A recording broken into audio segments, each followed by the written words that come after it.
Hello there, everyone, and welcome back to the News Project Live on GNAT-TV, actually GNAT-TV's Facebook page. Great to have you with us today on Friday, August 21st, and we're just going to give our weekly little wrap-up of some of the major news stories that have come along since we last spoke last Friday. Um, Relatively quiet week, it seems like, compared to the last few that we've had. But as always, there's stuff going on. So we're going to start today up in Montpelier, where the governor's press conference, well, is still going on right now. Um, no major announcements today, but they did announce that there will be a $50 million plan for further business support for the hospitality industry, which has been badly hit by the pandemic and its related economic impacts. And it'll also be an interesting $50 million campaign for a buy local campaign, where each household in Vermont will get. It sounds like a gift card of $150 that you can spend on at local stores. The idea is to kind of give local businesses that have been struggling to kind of just stay open and stay afloat during the pandemic. Um, the opportunity to sell some of their products to local folks, and also to give those local folks a little extra money to buy local. So that sounds kind of interesting. There's also going to be, I believe I heard this correctly, a $10 million promotional campaign, I guess, to encourage Vermont tourism and Vermonters to buy in Vermont.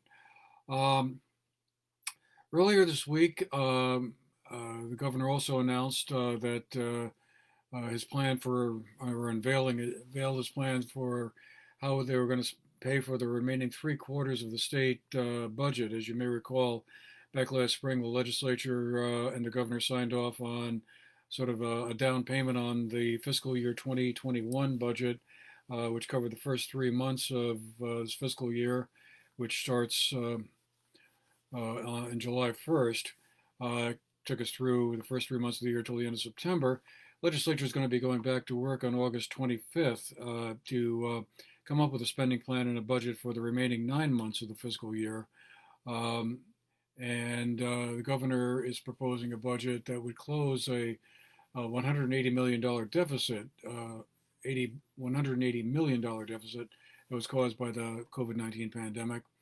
Uh, and much to, I think, I'm sure many folks' surprise, he's trying to do that without making any major cuts to existing programs or putting in place any new taxes. They're hoping to use some of the federal monies, um, and also some unexpected, at least were unexpected as a few months ago, revenues that came in earlier this year. So that budget gap will not rely on reserve funds. We're not going to pull from the rainy day fund.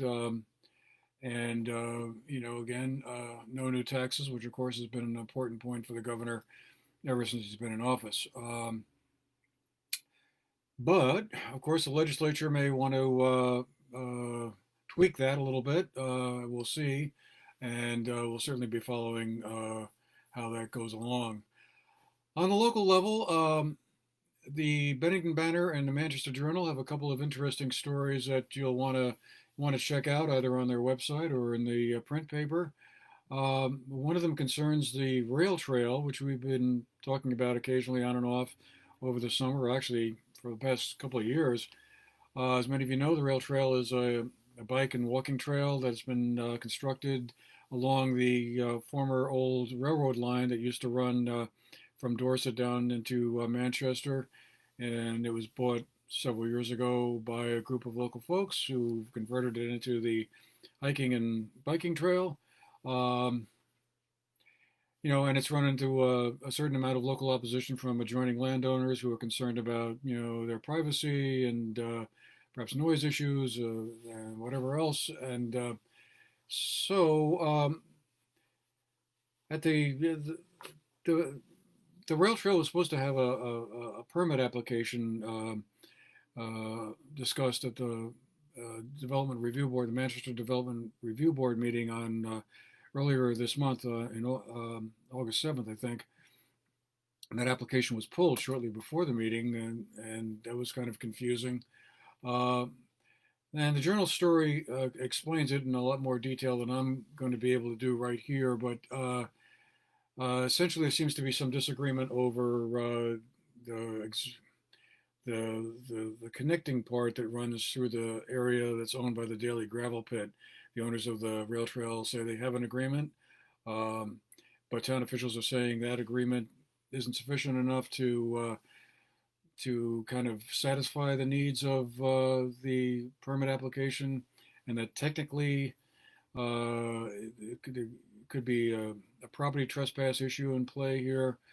Again, it gets a little complicated, a little on the wonky side, perhaps, but kind of an interesting question. But all sides are hopeful that we wind up in the same place where eventually this trail becomes like a town-owned property and would be a further amenity on offer to the town's residents, to town visitors, if everything can be worked out. But as of now, we're still not quite all the way to the finish line here. The owners of the rail trail are saying that it's their property, they own the trail, and they can decide who wants to use the trail, because the big issue, of course, is can the public use the trail? There are supposed to be signs in place saying that the public is not allowed at the moment to use the trail until they resolve this issue around the gravel pit area. Bottom line, I guess things are still a little bit up in the air. The owners are saying that they have the right to determine who uses it, and the public's free to use it. I guess this is a to be continued story, but worth a read if you have the time. I saw it on the Banner's website today. I didn't see it on the Journal's website, although I'm sure that it must be in the Journal as well. Haven't had a chance yet to look at the print paper yet. So that's one thing. The other thing that I think a lot of folks will be very interested in, it's kind of a follow-up story to the antigen tests that were given back earlier in early July, I guess that would be, that created a lot of concern and I guess you could say anxiety as well. The Manchester Medical Center turned up 65 positive results using the antigen tests, and kind of raised the alarm that there had the potential to be a local outbreak of COVID-19 in our area. When follow-up tests were given using the PCR tests, which are more accepted as sort of I guess you could say, gold standard of whether or not someone is testing positive or not. I guess there were only 4 positive cases out of those 65 that were detected. We all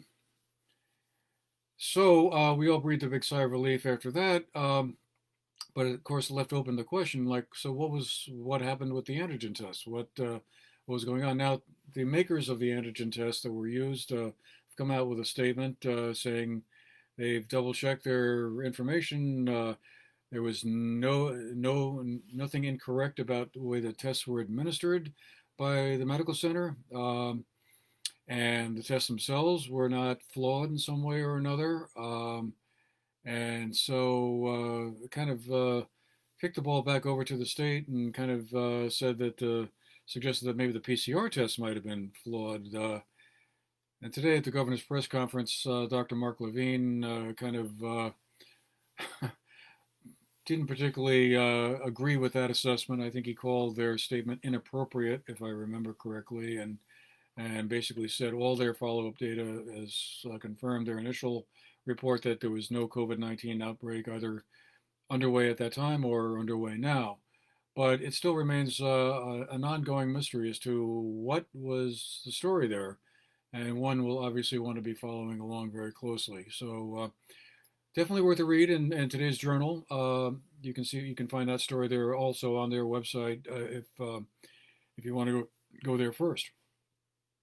Otherwise, school reopenings are still a big topic of conversation locally, particularly among parents who may have to be juggling childcare duties as well as getting back to work.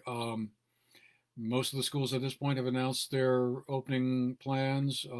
Most of them seem to be some sort of a hybrid plan between a couple of days in school, in-person learning, a couple of days remote learning or distance learning. And I guess if you're a parent of a student at one of the schools, if you haven't gotten the definitive word yet, go to their school's website or find out. I mean, the ancillary issue that's also kind of interesting is that childcare question. And last week, the governor announced a $12 million plan to help expand childcare capacity for school-aged children, um, hoping to establish some regional childcare hubs for students on remote learning days to help out parents who are, like I said, are trying to juggle jobs and also oversee their kids' education. So that's a tricky subject, and of course, we're all hopeful that when the schools do reopen, they're not going to see any new outbreaks that might result. That is a big concern on towns that have colleges nearby, as many of you probably already know. Um, there have been a couple of cases. North Carolina University was one I heard of yesterday, where they had to switch from an on-campus to a remote learning situation when there was a rather large outbreak there just in the opening days of the school as students were returning. And of course, that's also been a subject of conversation up at UVM and Burlington and other campuses around the state. So I guess we'll all be watching that one pretty closely as well. I guess that will about do it for today. Glad to have had you with us today. And we're going to be taking next week off, but we'll be back the first Friday in September. I believe that will be September 4th. And we look forward to seeing you then. Meanwhile, hope you have a nice weekend and stay safe out there. And we'll be back. Take care.